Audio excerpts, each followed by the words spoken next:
আসসালামু আলাইকুম, সবাই কেমন আছেন? আজকে আমি নিয়ে এসেছি এত মজার মজার খাবার আপনাদেরকে দেখানোর জন্য। অ্যান্ড বিশেষ করে আমার ফেভারিট খাবার হচ্ছে লাল শাক ভাজি আর হচ্ছে কচু ভাজি।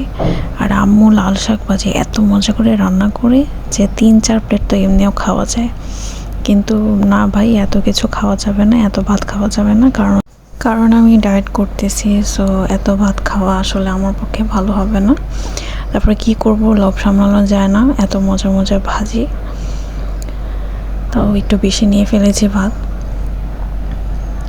সবাই বাসায় ট্রাই করবেন এই লাল শাক ভাজি আর হচ্ছে কচু দিয়ে ভাত।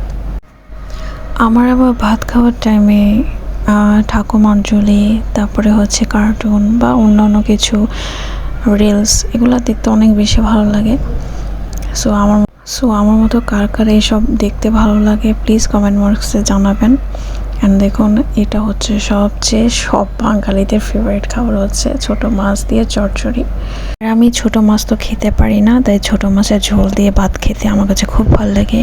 একটু আগে যেটা দেখলেন সেটা হচ্ছে ডাল দিয়ে শাকের তরকারি, আর এটা হচ্ছে লাল মরিচের ভর্তা। এবং যারা লাল মরিচের ভর্তা গরম গরম ভাত দিয়ে খেয়েছেন তারা তো জানেন যে এটা কি মজার একটা জিনিস, বারবার খেতে মন চায়। আসলে ভর্তা দিয়ে অনেকগুলো ভাত খাওয়া যায়, কিন্তু তা পসিবল হয় না আমার জন্য।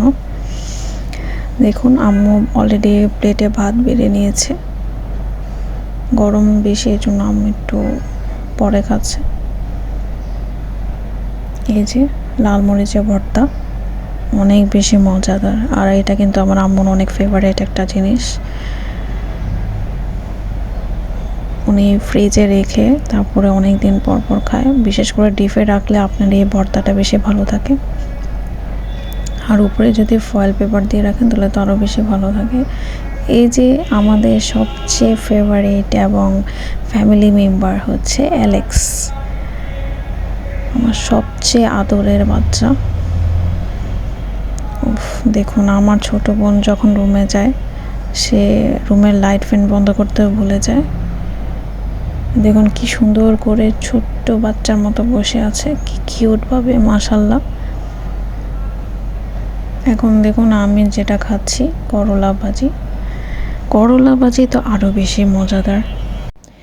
বিশেষ করে করলা ভাজি অনেক সময় তিতা থাকে, তিতা করলা ভাজি আসলে খেতে মন চায় না, কিন্তু আম্মু যে প্রসেসে রান্না করে আসলে গরম ভাত দিয়ে খেতে আমার খুবই ভালো লাগে, অনেকবার নিতে মন চায়।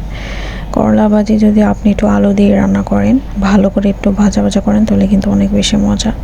এই তো আমার খাবার ডান হয়ে গেল। এখন আমি একটু চুলে যত্ন করব। নিয়ে নিলাম মেথি একটু পানি দিয়ে গলে ফেললাম। মেথি চুলের জন্য অনেক বেশি ভালো। এই যে আমার অ্যালেক্স বাবুটা কি সুন্দর করে তাকিয়ে আছে আমার দিকে আসতেছে। আমিও কি একটু মেথির স্মেলটা নেওয়াচ্ছিলাম, দেখি কি করে ও। ওই স্মেলটা নিয়ে দূরে ভেঙে গেছে। এই যে মাথায় মেথি দেওয়া হয়ে গেছে। সবাই আমার চ্যানেলকে অবশ্যই সাবস্ক্রাইব করবেন, লাইক দিবেন এবং শেয়ার করবেন। সবাই ভালো থাকবেন। আল্লাহ হাফেজ।